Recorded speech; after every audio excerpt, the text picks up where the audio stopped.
Morning বন্ধুরা, আজকে কিন্তু আপনাদের একটা খুশির খবর শেয়ার করব। আগের দিন আমি আপনাদেরকে ভিডিওতে শেয়ার করেছিলাম আমার বাবা অর্থাৎ আমার বাপি নিউট্রিয়াতে অ্যাডমিশন রয়েছে শ্বাসকষ্টের জন্য। আর বয়স্কজনিতে ওনাকে অ্যাডমিশন করা হয়েছে, 90-র কাছাকাছি এজ, বুঝতেই পারছেন কতটা একটা টাফ ব্যাপার। তো আমার শাশুড়িও নেই, আমার মাও নেই, তো বাবাকে আমাদের মাঝে মাঝেই দেখতে হয়। আর দেখুন, আজকে তো শেয়ার করার মতন তেমন কিছু নেই, আমি যাইনি। মর্নিংয়ের দিকে যেহেতু হাফ অ্যান আওয়ার টাইম থাকে, ভিজিটিং আওয়ার, তার জন্য আমি যাইনি, হাজব্যান্ডই গিয়েছে। তো ভাবলাম আপনাদেরকে এই বাড়ির ভিডিওটা শেয়ার করে ফেলি।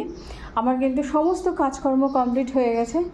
রান্নাবান্না আমরা করিনি, কারণ কি রান্নাবান্না করব, মন মানসিকতা একদম ভালো ছিল না, যেহেতু বাবা বলে কথা, বুঝতেই পারছেন। তো ভাবলাম আজকে আপনাদের বাড়িটা শেয়ার করি। এটা হচ্ছে আমার বোন করেছে, ছোট বোনের বাড়ি। দেখুন, ও একবার বাবা এই নেউটিয়াতেই অ্যাডমিশন হয়েছিল 2015-এ। তো আমরা একটা হোটেলে ছিলাম, এখানে আত্মীয়স্বজন রয়েছে, আমরা কাউকে ডিস্টার্ব করতে চাইনি। তো হোটেল থেকে হঠাৎ যাওয়ার পথে এই বাড়িটা অর্থাৎ এই ফ্ল্যাটটা কিন্তু বুক করা হয়েছিল। যে একটা মেয়ে হিসেবে কতটা করতে পারে আমার বাবা, কিন্তু কখনো, আমরা 4 বোন হয়েছি বলে কখনোই কিন্তু ভাবেনি যে মেয়ে হয়েছে তার জন্য পড়াশোনা বলুন কোনো কিছুতে কমতি রেখেছে। তার নিট রেজাল্ট এখন পাচ্ছে, উনি so happy.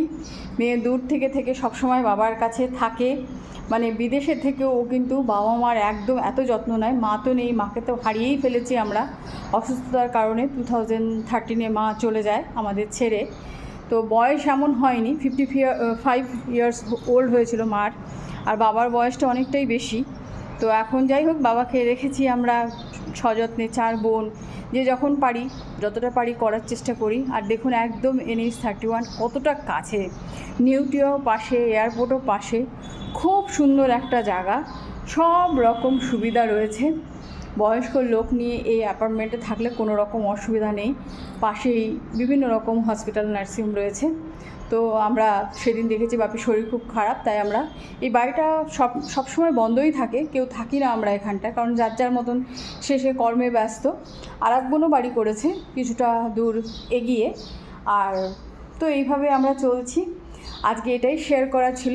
No doubt বাপির video আপনাদেরকে শেয়ার করবো, বাপিকে তো ভিডিও করতে সাহস পাইনি, কিন্তু আমার শেয়ার করার ইচ্ছা রয়েছে। আর আপনাদের যদি ভিডিওটা ভালো লেগে থাকে অতি অবশ্যই আজকে লাইক, শেয়ার, সাবস্ক্রাইব করবেন। আপনাদের কাছে বন্ধুরা অনেক কিছু শেয়ার করা রয়েছে, কেন যে আপনারা আমাকে ভিডিও দেখতে পছন্দ করেন না আমি বুঝতে পারি না। ঠিক আছে, সকলেই খুব ভালো থাকবেন, সুস্থ থাকবেন। আপনাদের সঙ্গে আবারও দেখা হবে। টাটা, আজ এই পর্যন্তই।